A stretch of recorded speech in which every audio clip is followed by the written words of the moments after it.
మన జీవితాలలో అష్టలక్ష్మీదేవి అంశ ఏమిటో చూద్దామా? మన పూజా విధానాలలో ఎన్నో ఉపయుక్తమైన విషయాలు ఉంటాయి.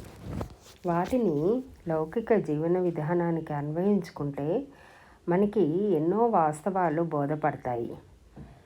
పూజలు, వ్రతాలు మనకి మంచి నడవడిక, క్రమశిక్షణ నేర్పిస్తాయి. మన బాధ్యతలన్నీ సక్రమంగా నిర్వహించే శక్తిని ప్రసాదిస్తాయి. పూజను ఎంత శ్రద్ధగా నిర్వహిస్తామో అలాగే పనిని దైవంగా భావిస్తూ చేస్తూ ఉంటే మంచి ఫలితాలు వస్తాయి.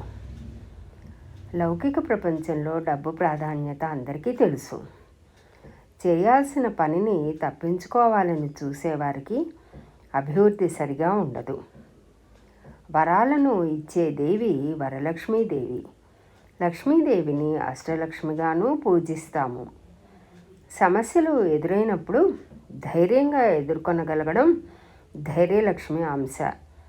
మనకు బ్రతకడానికి కావలసిన విజ్ఞానం అందించేది విద్యాలక్ష్మి. ఏ పనిలోనైనా ప్రయత్నించి విజయాన్ని సాధిస్తే విజయలక్ష్మి. దృఢ సంకల్పాన్ని కలిగి ఉంటే సిద్ధలక్ష్మి.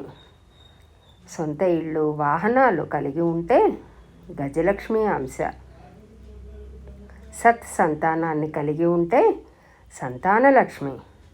మనకు ఆహారాన్ని అందించే తల్లి ధాన్యలక్ష్మి.